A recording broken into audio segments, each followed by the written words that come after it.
tiada aksara.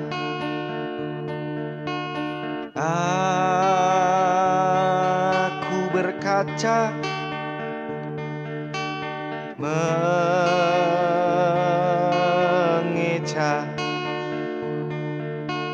segala kata dan remah-remah pengetahuan tentang semesta.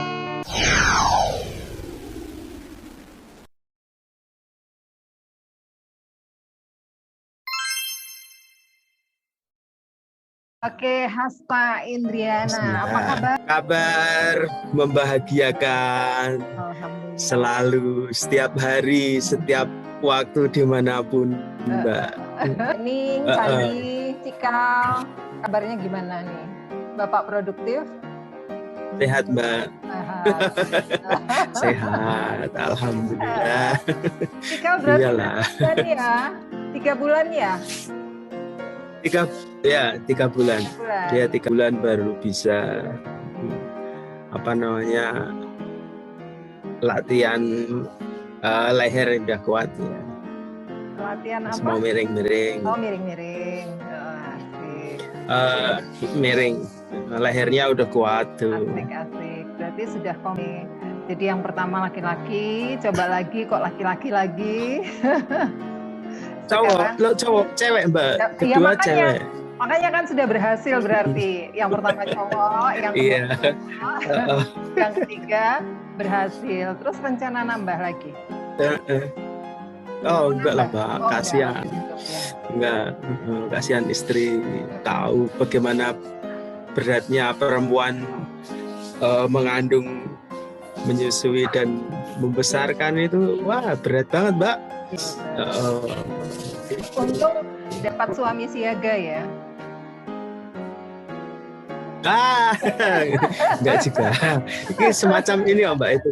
Jadi semacam perayaan kebahagiaan itu kan bisa lewat apapun sebetulnya. Kalau orang memancing di kali cari ikan dia bahagia, ya itu kebahagiaan. Atau ngopi di warung, di kafe dia seneng gitu, ya itu kebahagiaan. Kalau aku ya seperti itu, punya anak yang sehat, soleh, bisa bantu istri nyapu, masak, membersihkan dapur, itu kebahagiaan. Itu bahwa aku udah dikasih keterampilan dan waktu untuk bisa menikmati itu luar biasa. Kui aslinya puisi kok, Mbak. Betul. Tapi pernah ini enggak, dengan hasil masakanmu itu pernah protes enggak istri atau anak-anak, atau malah mendapat pujian? Enggak, naik pujian kayak enggak tahu ya, enggak pernah. Kalau anak iyalah, kalau istri kayaknya enggak pernah. Jadi tapi itu dalam hati. Dia itu enggak bisa dirasakan itu. dan itu kayaknya lebih bermakna daripada kata-kata ya. Wah, ya enggak juga. Kadang bingung memaknai, Mbak. Berarti masih perlu terus. Kan iya. Yo jenenge urip. Hidup itu harus belajar terus. Iya. Siapa tahu salah gitu loh. Memaknainya. Terus ini lagi sibuk apa nih di Hasta? Nulis apa atau ada proyek apa? Nah, sebagai penulis itu sebetulnya nah ini, Mbak, aku mau ngomong ya, Mbak, mungkin kebanyakan penulis di Indonesia ya itu kayak gitu, ngalir saja gitu loh. Nanti mau menulis apa itu kadang dia ngalir saja gitu. Nah ini yang sebetulnya nggak bagus itu kan. Ya kan dijadwal. Penulis itu kan pembaca sebetulnya, jadi dia harus banyak baca, nanti dia akan menghasilkan tulisan apa di tahun sekian gitu. Dulu waktu awal-awal nulis aku kayak gitu, Mbak. Jadi di jadwal aku mau nulis, aku publikasikan kemana itu udah sangat rapi. Apa buku yang ku baca dan seterusnya itu udah dijadwal benar-benar. Tapi begitu kesini itu ngalir saja karena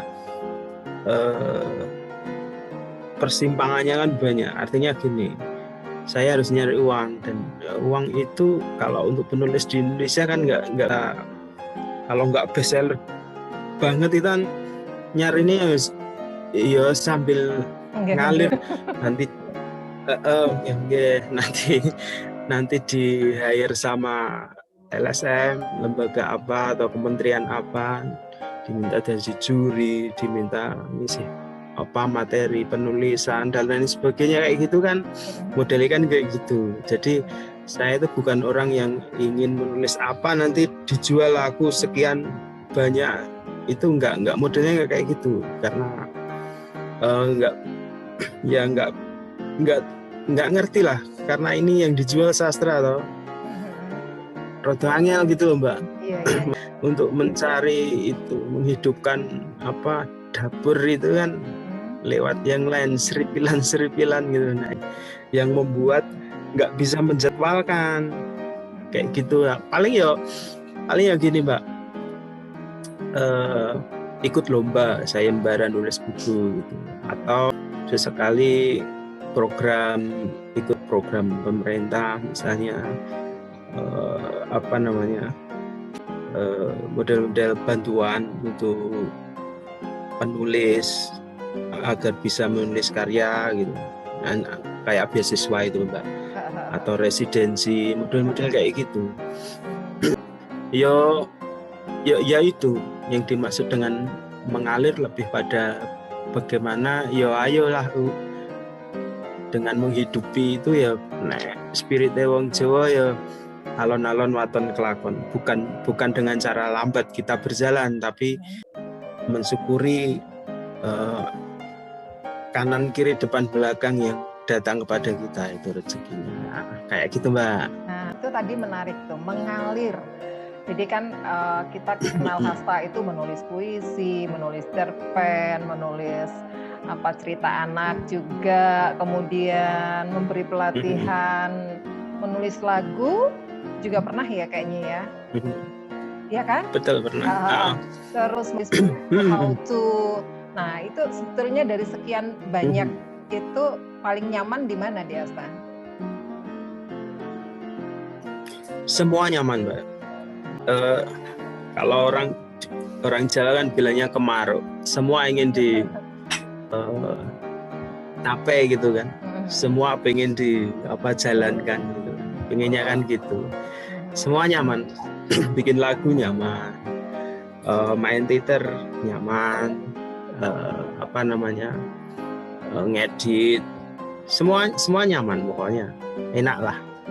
Karena nanti bersinggungan dengan banyak orang, baik orang-orang lama maupun teman-teman baru, dan itu satu kekayaan yang kumiliki Mbak. Itu kekayaan yang luar biasa. Salah satu kekayaan yang aku syukuri itu. Jadi ada banyak teman yang datang silih berganti, yang lama masih tetap silaturahmi, yang baru juga menyenangkan lah, seperti itu. Makin tua makin banyak temennya Mbak, intinya kan gitu. Teman banyak rezeki. Nah amin, moga-moga Mbak kayak gitu. Aku penasaran ya, di Hasta itu kan jurusan Pendidikan Bahasa dan Sastra Indonesia gitu. Kenapa kemudian lebih memilih menjadi penulis daripada guru? Meskipun dengan profesi penulis itu juga bisa menjadi guru ya. Gimana?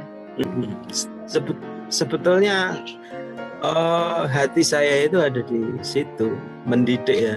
Hati saya itu sebetulnya pengennya jadi guru kan. Bahkan sampai sekarang kayak gitu. Bukan bercita-cita sih sebetulnya. Tapi mungkin karena keribetan menjadi guru di lingkungan kita itu kan yang membuat itu bukan duniaku. Kalau baca KTP ku itu kan pekerjaannya kan seniman ya, bukan guru atau pendidik atau apa itu, tapi seniman. Artinya ya sak gelemku gitu loh. Kalau harus diatur dengan perangkat-perangkat, dengan administrasi yang sangat ribet itu kayak Angkat tangan. menggencet. Ya angkat tangan, iya Mbak. Kayak gitu. Jadi sisi kemerdekaannya itu kadang ya berkurang karena itu. Sementara aku kan harus bergerak, harus imajinasi, harus kukembangkan dan yang lainnya. Capacity building itu dalam bentuk apapun harus terus dilakukan gitu. Sementara kalau jadi guru ya, kalau dalam hal ini pendidik kan ada hal-hal yang itu bertolak belakang dengan kerja-kerja pekerja kreatif gitu. Kayak gitu Mbak. Tapi intinya gitulah, sebetulnya hatiku itu ada di sana. Hatiku itu ada di sana Mbak. Jadi guru gitu. Makanya kan kalau diminta ngisi workshop atau apapun yang model-model kayak gitu ya senang karena bekal pembelajaran, metode dan lain sebagainya itu kan udah tahu lah, udah paham. Jadi tinggal diterapkan baik, tinggal diterapkan. Itu Mbak. Masih ingat nggak Dek tahun berapa karya pertama lahir dan masuk ke media gitu? Kalau lahir itu mungkin SMA ya Mbak ya. Awal-awal kuliah itu bentuknya resensi sama esai.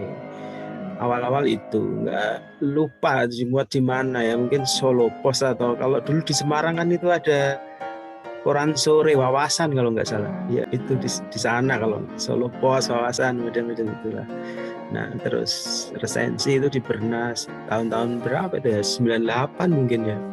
Nah kalau puisi ini susah Mbak, susah banget. Rival kita itu orang-orang tua dan banyak sekali se-Indonesia itu malahan. Nah sampai sekian tahun untuk menembus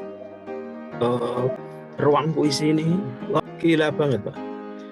Makanya kalau ditanya tahun berapa mungkin kisaran Mbak, kisaran yang sekitar tahun 2000 lah, tahun 2000. Nah mulainya kan 97 itu udah ngirim, 97 itu udah ngirim ke banyak media yang susah ditembus itu Kedaulatan Rakyat.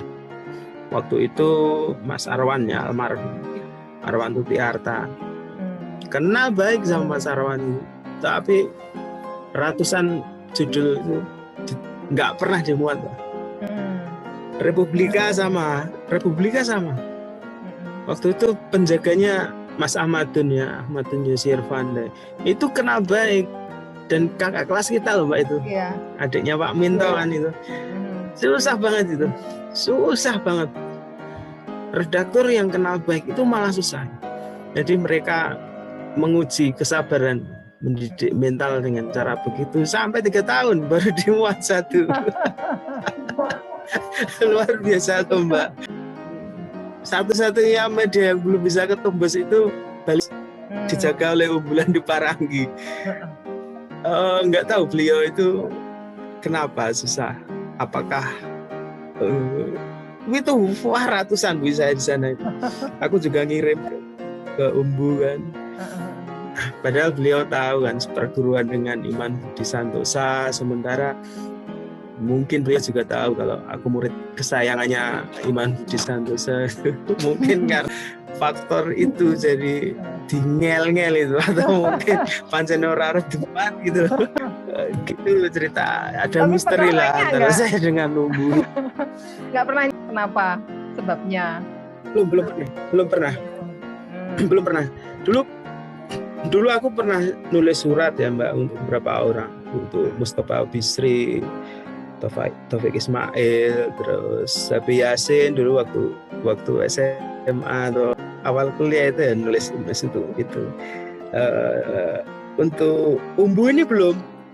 Sampai sekarang, sampai beliau meninggal itu pengen sekali nulis. Kalau sedang di Bali, aku sedang di Bali kemarin terakhir itu kan ngebir sama Wayan Sunarta ya, sampai subuh itu ngobrol, diajak ke tempat Umbu tapi nggak usah lah gitu. itu punya rencana untuk kepinginan untuk menulis surat gitu, tapi ya nggak kesampaian juga gitu Mbak. Jadi itu tadi kalau balik ditanya tahun berapa ya, kisaran tahun-tahun itu antara 98 2000 mulai pertama di awal-awal itu bentuknya resensi sama essay Mbak. Kalau sebelum tahun itu menyadari bahwa aku punya bakat buat menulis itu kelas berapa? SMA mungkin ya, SMA, karena guru SMA aku itu bagus, tahu kalau seseorang itu punya bakat itu, dan kebetulan pembaca yang baik guruku itu namanya Bu Siti Jundanah ya. Dia sering menawari bukunya untuk kamu mau nggak membaca buku ini, kalau mau kubawakan untuk dipinjam gitu Mbak. Bagus berkelas itu bukunya. Waktu aku SMA bukunya bagus-bagus, ada Rendra, ada ya itu ya apa karya-karya klasik kita lah, ada Hamzat Rangkuti, ada kalau luar ya Anton Chekhov gitu. Itu kenalkan dengan mereka kan. Dan tidak banyak ya guru yang seperti itu ya. Nggak banyak. Itu pokoknya aku disuruh membaca. Iya, keren. Kalau tadi masih penasaran dengan satu media, kemudian kita tahu Diasta itu sudah beberapa kali kan memenangi sayembara atau katakanlah seperti penghargaan Salah Sastra Khatulistiwa, buku pengayaan, kemudian Hari Puisi gitu. Kedepannya ada keinginan untuk menaklukkan perlombaan atau sayembara lain nggak? Enggak Mbak, enggak ada. Aku nggak pernah punya cita-cita kayak gitu Mbak. Jadi kalau dikasih ya diterima gitu aja. Kalau ada lomba itu lebih ke cari duit sebetulnya. Jujur ya Mbak. Lebih ke cari duit. Cuman memang kalau ikut lomba itu memang serius Mbak. Artinya gini, memang ada sesuatu yang akan aku sampaikan, itu yang pertama. Yang kedua, perangkatnya harus disiapkan. Aku mau observasi, aku mau penelitian tekstual atau yang lain itu wajib itu. Jadi nggak ngawur, tetap pakai kerja itu juga. Kalau lomba lebih ke itu. Kalau dikasih penghargaan atau apa itu efek saja sih sebetulnya, nggak pernah punya cita-cita. Kalau cita-citaku sampai mungkin besok nanti ya, dari sekarang sampai besok nanti, cita-citaku ya menulis yang paling baik, cuman itu aja, menulis yang terbaik yang bisa memberikan ke pembaca satu hal gitu. Itu jadi nggak ada cita-cita atau keinginan apa gitu, nggak ada. Sekarang cerita ini nih tentang proses kreatif penulisan. Ya, kalau aku baca beberapa karya Diasta itu banyak mengangkat dapur gitu ya, keluarga gitu. Nah ini cerita gimana prosesnya? Oke. Dari kecil itu kan aku sering disuruh ibu ke pasar itu, tuku berambang misalnya gitu, atau iki lho mbok kurang ya kono ning ngene yo selamat gitu, berikan 1 on atau waktu itu mungkin 300 rupiah ya, dapat 1/4 kilo gitu atau seberapa, lalu lupa ya kursnya. Dari situ kemudian merembet ke yang lain, terus diminta ibu untuk marut kambil itu bisa, terus merajang bawang merah, bawang putih, terus ngambil daun pepaya untuk direbus ya, dimasak, sama ibu dikasih tanah liat sedikit biar itu jadi tahu. Dan itu kulakukan Mbak, sampai kemudian ibu itu memasak, oseng-oseng, perhatikan dan kupraktekkan kayak gitu. Itu memang sudah sejak kecil itu sebetulnya kan gitu. Terus kuliah sampai ke sini itu kesini udah jauh dari itu, udah nggak pernah bersentuhan. Tapi begitu berkeluarga itu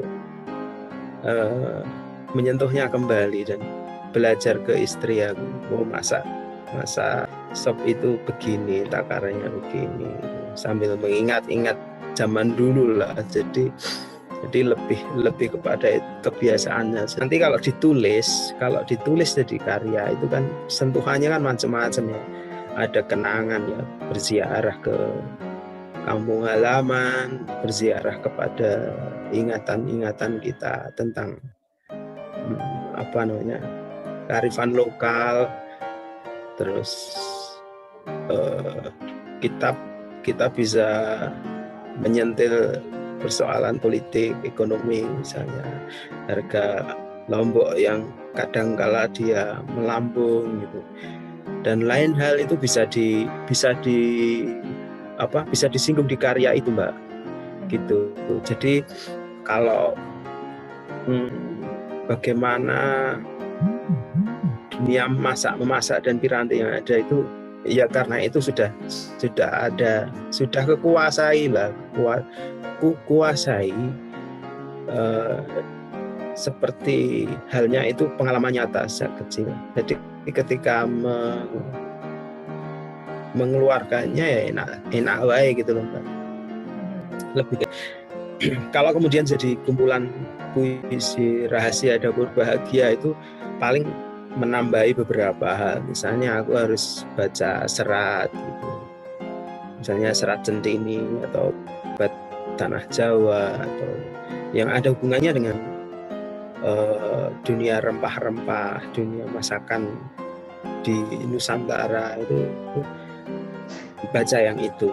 Kemudian secara histori bisa baca ekspedisi rempah-rempah, ekspedisi kopi, teh di Nusantara dan seterusnya, itu dibaca. Dan yang lain diperkaya dengan membaca itu, Mbak, masakan-masakan itu dibaca. Resep itu. Terus resep ya, salah satunya resep. Dunia masak-masak itu kita baca. Jadi kayak misalnya yang paling populer ya Bondan Winarno itu ya paham lah. Sampai, nah itu irisannya banyak kan, Pak. Jadi kita mau berbicara politik aja bisa di situ, mau berbicara apa saja bisa kita. Cuman styleku kan, style memasukkan apapun muatan ke karya itu kan halus gitu, Mbak. Nggak berapi-api atau langsung berdakwah, itu kan nggak. Aku biasanya cuman ku sampirkan dengan sangat halus. Emang apa sih nggak boleh? Sombong amat. Masakan itu ya sebetulnya keseharian saja. Dulu kan buku itu pernah diulas itu di Jogja. Ada satu penanya yang pertanyaannya itu paling beda dengan penanya yang lain. Pertanyaanku sederhana, Mas, dijawab bisa apa tidak saja gitu. Pertanyaannya, Mas Hesta bisa masak enggak gitu. Cuman gitu. Apanya ya bisa. Masak air. Udah masak air sampai gosong gitu. Iya gitu, Pak. Dia tuh nggak tanya macam-macam, jadi nggak tahu lah dia ingin membuktikan apakah dengan menulis buku itu memang harus menguasai prakteknya atau gimana, nggak ngerti kan. Tapi jadi lucu kan, dengar itu jadi lucu. Gitu, Mbak. Iya, seperti orang kalau menulis cara berenang yang baik gitu, ditanya benar-benar pernah nyemplung ke kolam renang nggak gitu kan, maling ininya seperti itu. Betul, iya kayak gitu. Pernah itu nggak, Dek, tidak menyelesaikan sebuah karya? Sudah memulai? Wah, ada Mbak banyak, Iya. Mbak. Wah, dan itu payah banget itu. Wah, merasa berdosa sampai sekarang. Oh iya, aduh itu, waduh gimana ya? Itu karena apa? Karena penyelesaiannya yang tidak ketemu atau kemudian ini kayaknya udah Bisa, lewat, gitu, udah lewat zamannya, udah nggak update lagi gitu. bisa kedua-duanya itu, bisa kedua-duanya. Atau wah ini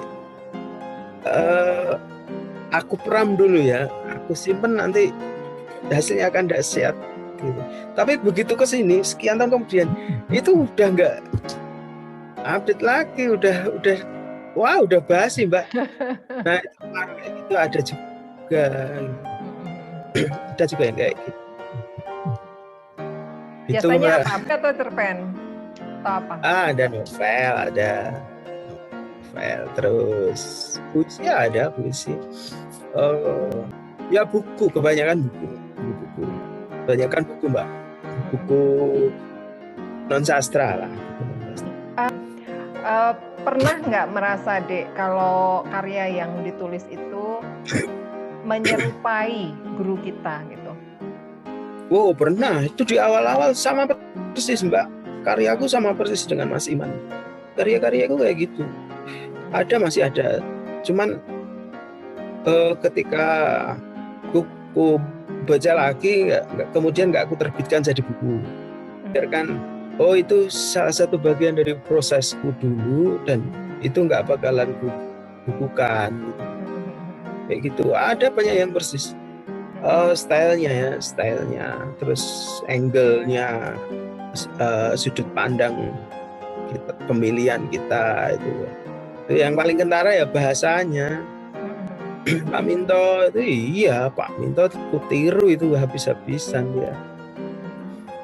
Mas Iman apalagi, karena belajar dengan dua guru itu kan sebetulnya tidak diajari secara struktural, lebih kepada spirit hidup sebagai manusia. Jadi bagaimana kamu harus dekat dengan kehidupan, harus menghayati persoalan-persoalan yang ada di dekatmu, yang melingkupi kamu, yang membelitmu gitu. Nah, lebih ke itu saja. Jadi harus paham betul sejatinya itu apa sih kehidupan itu yang ada di dekatmu itu. Harus kamu hayati, dipikirkan kembali, kemudian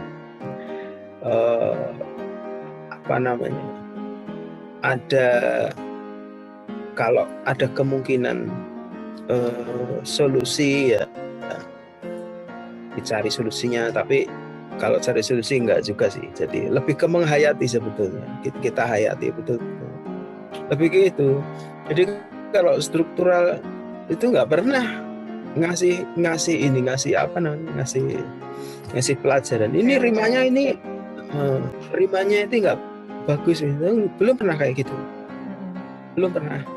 Jadi lebih ke itu, lebih ke kehidupan. Jadi mungkin kalau Pak Minto itu bukan akademisi ya, seniman betul, itu akan total itu mengasahku dengan total, karena aku paham betul kapasitas beliau itu. Cuman karena beliau itu kan akademisi, apalagi waktu itu kan dekan ya, jadi sibuknya luar biasa. Jadi kalau proses belajar mengajar di luar kuliah itu dilakukan dimanapun. Sama Pak Minto ini, kadang aku ke rumahnya sampai subuh itu, kadang biasa makan kemana itu, atau ngobrol di bawah tower, atau sambil melihat mahasiswa gambar tari gitu, dan lain seterusnya gitu, kayak gitu kalau model Pak Minto. Nah kalau Mas Iman ini khas orang jalanan betul ini, ex bohemian tahun-tahun 70-an itu masih kurasakan Mbak. Jadi ayo bulan khas gitu, itu mainnya ke ini, ke ya paling jelek itu di angkringan lah. Bisa ke pedagang kecil, pedagang sayuran atau pedagang emperan itu lama itu nongkrong di situ. Cuma mengamati itu. Jadi kayak ngedan kayak Mbak. Nyakriknya itu loh. Luar biasa. Pelajaran berharga Aku ya. masih pelajaran berharga dan aku masih mengalami itu Mbak. Masih mengalami itu. Ini model-model sinau nek Mas Rakil Suwarno itu masih kurasakan. Kayak gitu. Kesini kan enggak, Mas Iman ya mengikuti zaman kan, Mas Iman mengikuti zaman. Jadi aku dekat betul sampai kemudian misalnya membuatkan email dan sampai aku paham, aku tahu passwordnya apa dan seterusnya itu karena saking dekatnya ya dengan Mas Iman ya. Kayak gitu. Kalau dari orang lain, gimana banyak rahasia yang kamu simpan ya? Iyalah. Kalau dari orang lain, iya pastilah Mbak, pasti banyak dan itu lewat karya kan. Pasti banyak dan banyak orang yang telah mendahului, artinya orang-orang yang prosesnya lebih dahulu dibanding aku, memberikan jalan, memberikan pelajaran itu pasti dan iyalah nggak mungkin nggak. Dan kebanyakan kan lewat karya kan, lewat teks-teksnya itu. Gitu. Kalau pembaca pernah menyampaikan nggak di Esta, karyamu kok ini mirip dengan ini puisi? Pernah. Itu malah terakhir buku puisi terakhir itu yang di Gramedia, Belajar Lucu dengan Serius. Ada beberapa orang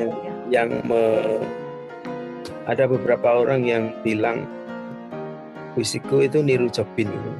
Jobin Belajar Lucu dengan Serius. Tapi orang-orang seperti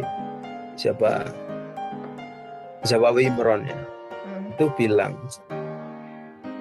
Yai Zawawi sampai Japri puisimu itu bukan Jobin, beda banget gitu. Kamu beda gitu. Kamu itu lebih dalam. Kamu itu pokoknya nggak sama gitu stylenya gitu. Zawawi, terus siapa lagi yang bilang ke aku ya? Tapi ada beberapa orang yang bilang itu. Karyamu kayak Jobin gitu, bilang gitu. Mungkin karena lucunya ya, lucu. Jenaka. Jenaka ya, mungkin karena itunya aja sih. Kalau sebelumnya enggak, jadi yang buku terakhir itu Belajar Lucu dengan Serius itu. Ya. Kalau melihat sekarang penulis anak muda ya, kreativitas mereka gitu. Di Asa kan sering ngasih latihan, ngasih workshop di mana-mana gitu. Gimana tuh sekarang perkembangannya? Sama aja Mbak. Pernah ngasih di Jakarta itu malah blank Mbak. Nggak tahu apa namanya sastrawan kita, dan itu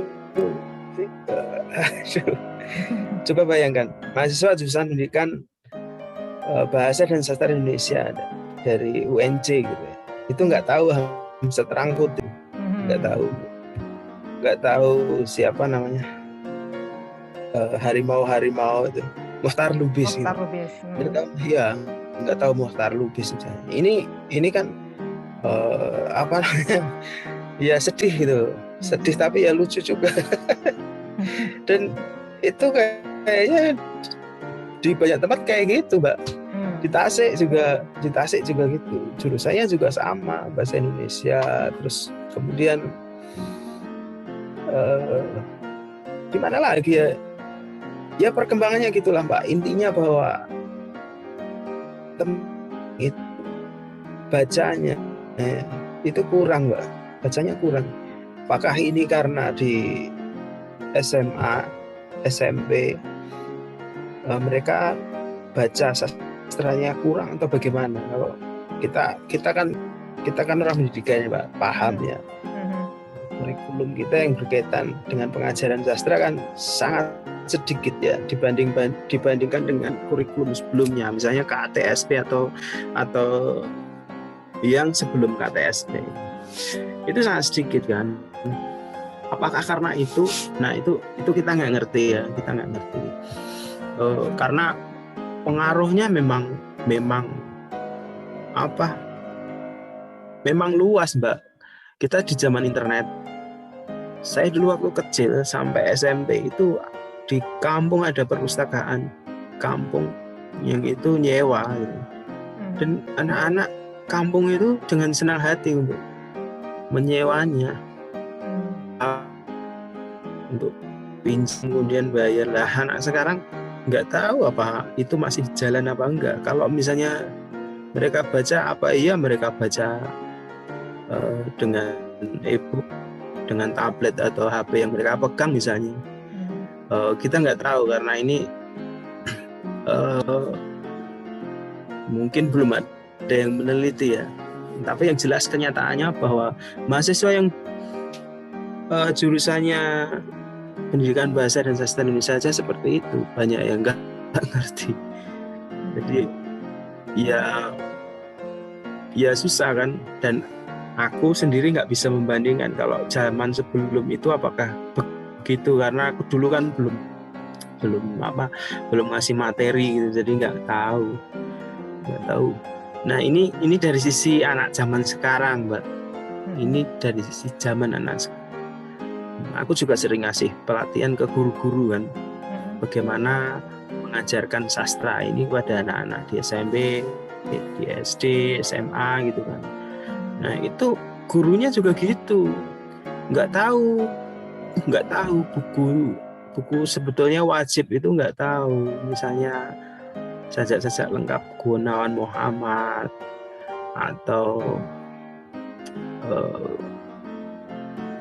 misalnya Pramudianan Tatur gitu, itu yang paling sering kutanyakan. Banyak yang nggak tahu, banyak yang nggak kenal, dan ini sedih kan sebetulnya. Itu guru, Mbak, itu.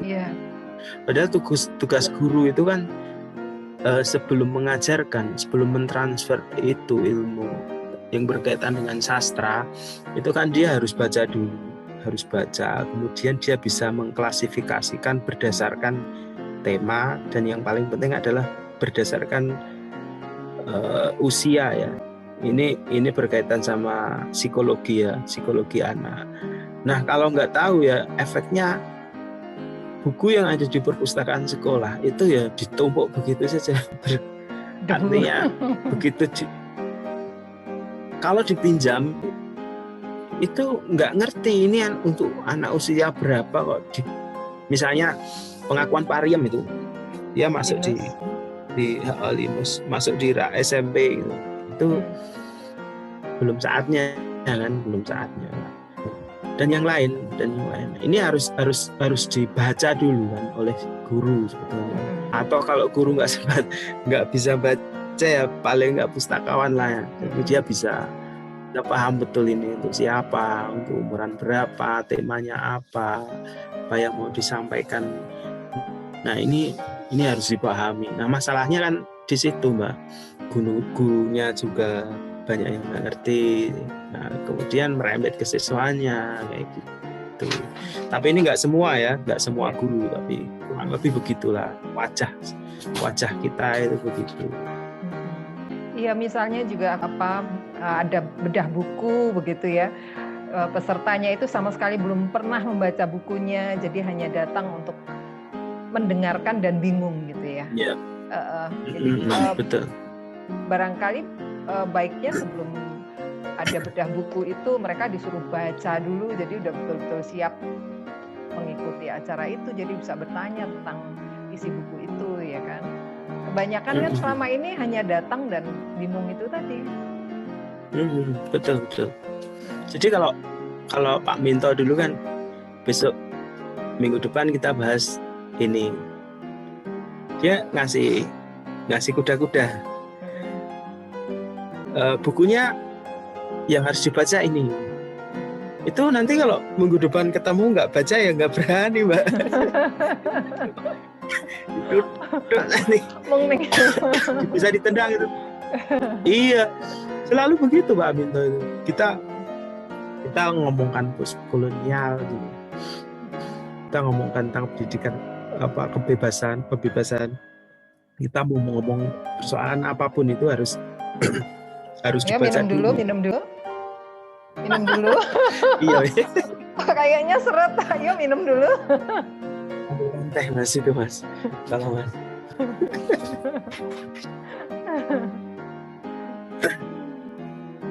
Itu Mbak. Dan dulu aku mempraktekkan itu. Waktu di Unstrat kan setiap hari Kamis itu ada latihan, makasih ya. Ada latihan sastra kan di Unstrat itu, di latihan sastra. Aku bilang ke teman-teman, aku fotokopi, aku bagikan langsung gitu. Ini besok dibaca, bagi yang nggak baca jangan ikut forum, jangan ikut diskusi gitu. Jadi baca dulu, kalau nggak baca jangan ikut forum.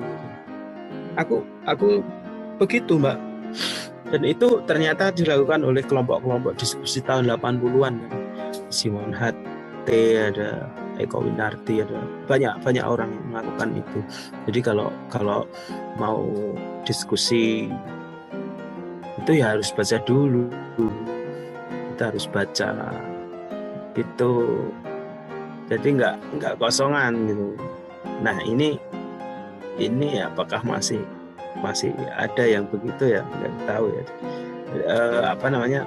Tradisi itu bagus Mbak, tradisi baca dulu sebelum ngomong ya. Nanti bisa diterapkan di manapun. Gitu. Minum dulu. Oke. Minum dulu semua. minum. A few moments later. Lanjut Mbak. Sudah siap. Kalau melihat ini kualitas tulisan anak-anak muda nih, gimana? Di lomba-lomba lah, ketika menjadi juri, apakah mereka terlalu netron atau bagaimana? Kupikir ini Mbak, sama. Dari dulu sampai sekarang juga kayak gitu, masih sama. Jadi yang dikatakan dalam tanda kutip berkualitas ya hanya beberapa aja. Enggak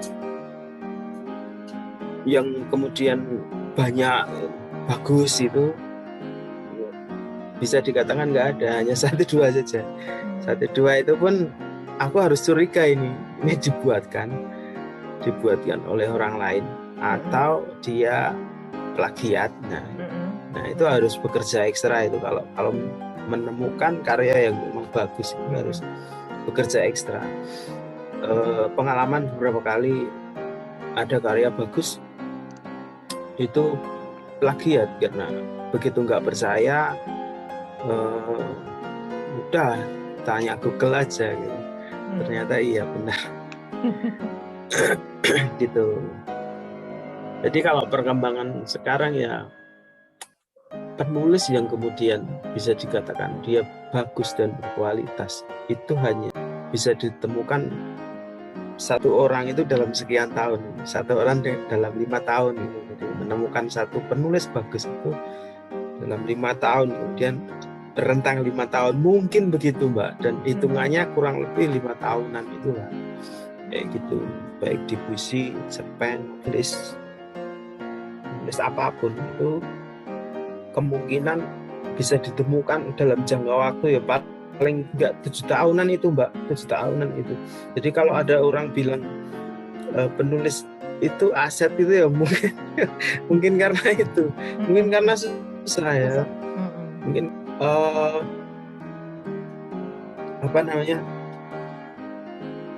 ironi ketika banyak orang ingin jadi penyair misalnya. Banyak orang ini jadi penyair kan.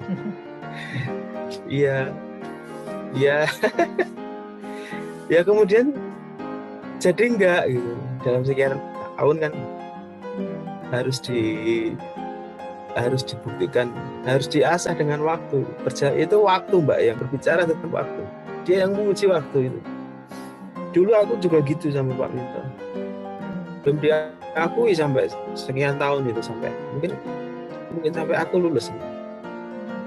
Tahun setelah lulus itu belum diakui sama Pak Minto. Mungkin begitu ya. beliau mungkin begitu, dan pernah bilang ke orang yang menguji seorang penulis, seorang sastrawan itu ya waktu. Kita lihat 10 tahun ke depan. Begitu kata Pak Minto itu. Ini jadi penasaran dulu Gitu. ketika di Gojlok Pak Minto itu bentuknya gimana deh Hasta?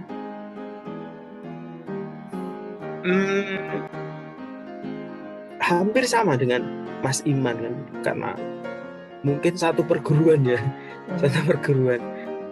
Mas Iman, Pak Minto, Pembulaan Duparan gitu kan, begitu. MH itu. Jadi lebih ke mental saja sebetulnya. Jadi tepo seliro, kemudian memahami orang lain sebaik mungkin, menghayati kehidupan, lebih ke itu Mbak. Kita tidak pernah diajari cara menulis gitu. Kita tidak pernah diajari cara menulis. Kecuali kalau konsultasi karya ya, misalnya aku sekali konsultasi itu ada satu bendel puisi gitu, mungkin isinya 50 judul, kasih ke Pak Minto atau Mas Iman. Nanti ada coretan-coretan. Kan betulan itu, meluangkan waktu betul itu. Makanya kan lama Mbak. Tapi bukan kemudian setelah itu ketemu membahas itu enggak. Kita diminta untuk mencari sendiri, ini coretan ini maksudnya apa sih? Kalau memang mentok nggak ngerti ya tanya, dan nanti jawabannya pemahaman terhadap hidup itu. Ini loh rimanya kurang gitu, nggak pernah. Iya, nggak pernah.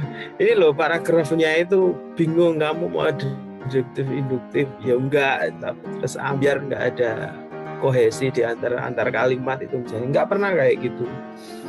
Kalau itu mempelajari kayak gitu kan di kuliah ya, jurnalistik atau penulisan sastra itu Pak Roso, Pak siapa namanya, Khairuddin itu kan ngajari yang kayak gitu.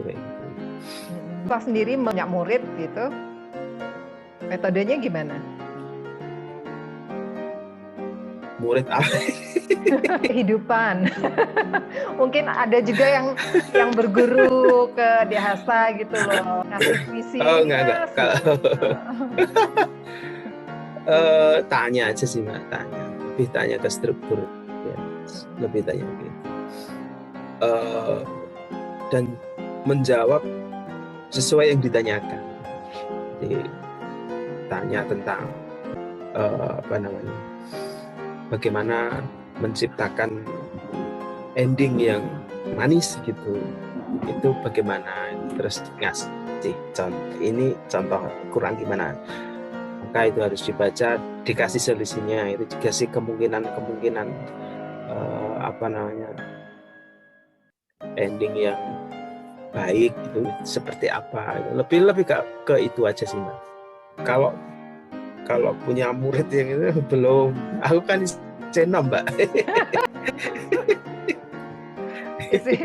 Masih di bawah 50, masih muda ya? Iyalah. Okay. Ya bukan umurnya sebetulnya, tapi pengalamannya, pengetahuannya. Ya ilmunya itu kan belum seperti begawan-begawan itu. Okay. Tidak terasa sudah 1 jam lebih ternyata kita ngobrol ya. Oh ya Mbak. Terima kasih sekali buat waktunya Hasta. Ya sama-sama Mbak. Sehat selalu. Iya amin. Sehat ya Mbak Wicca ya. Amin. Salam juga buat semuanya, buat Dekning, buat Cikal. Aku Sampaikan. penasaran lihat Cikal. Foto terbarunya belum lihat. Buat Sandi, buat Nino, nanti siap. Oke. Kirimi fotonya ya Cikal ya. Siap. Aku kirimin Mbak. Siap. Sehat. Dadah. Dadah Mbak. Assalamualaikum. Waalaikumsalam warahmatullahi wabarakatuh.